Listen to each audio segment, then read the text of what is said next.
Ini nih alasan kenapa perempuan itu sulit banget dimengerti sama kita, kaum Adam. Saya akan bahas perbedaannya dari sudut pandang perbedaan hormon seksual antara laki-laki dan perempuan.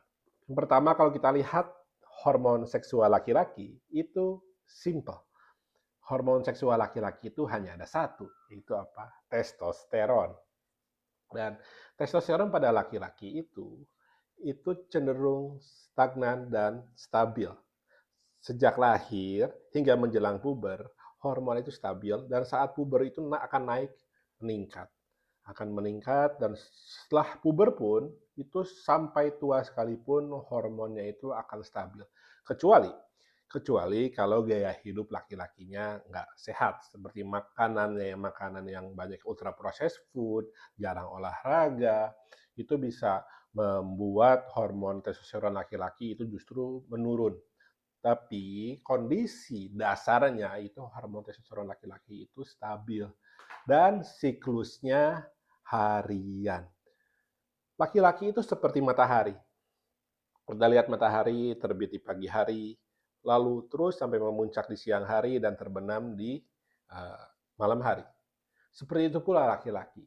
Hormonnya itu siklusnya harian dan akan ada masa-masa ketika testosteronnya itu meningkat dan saat testosteron meningkat, laki-laki itu pikirannya akan berfokus pada tujuan. Yang itu membuat laki-laki bisa mengejar goal-goal dalam hidupnya. Ya, kita sudah lihat bagaimana hormon laki-laki itu sederhana, lalu bagaimana dengan hormon perempuan?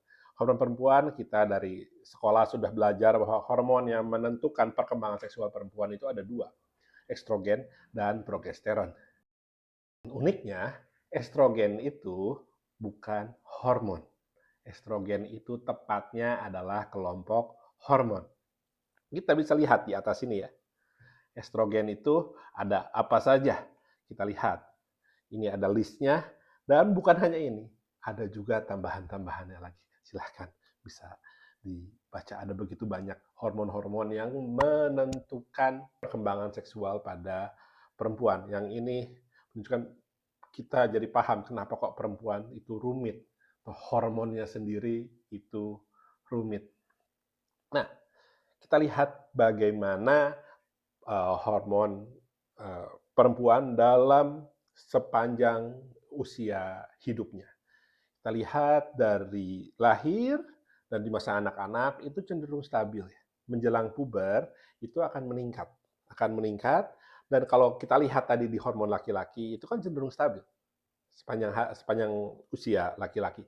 Kalau di perempuan itu naik turun, sangat fluktuatif selama fase perempuan itu masih sel telurnya masih ada. Begitu sel telurnya sudah habis, itu masuk ke menopause dan itu akan menurun secara drastis kebanyakan hormon-hormonnya itu. Jadi hormon perempuan itu jelimet kalau dibandingkan dengan hormonnya laki-laki. Dan kita lihat nih di atas ini nih, siklusnya hormon perempuan itu bulanan. Jadi bukan cuma uh, istri kita punya siklus bulanan, siklus menstruasi, dan itu juga yang di dalam siklus menstruasi itu juga dipengaruhi oleh naik turunnya hormon di dalam tubuhnya. Kalau laki-laki seperti matahari, perempuan itu seperti bulan. Dan kalau kita bagi-bagi dalam satu bulan itu bisa dibagi menjadi 4 fase. Yang setiap fasenya itu tuh istri kita akan menunjukkan sisi dirinya yang berbeda.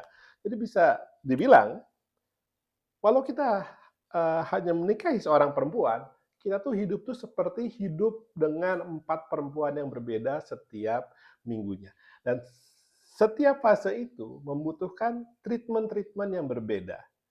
Nah, jadi paham kan kenapa perempuan itu lebih rumit daripada laki-laki? Dan ini sumbernya dari mana? Silahkan, ini buku yang saya baca yang menjadi sumber dari literatur pembahasan saya ini. Sampai ketemu di pembahasan selanjutnya.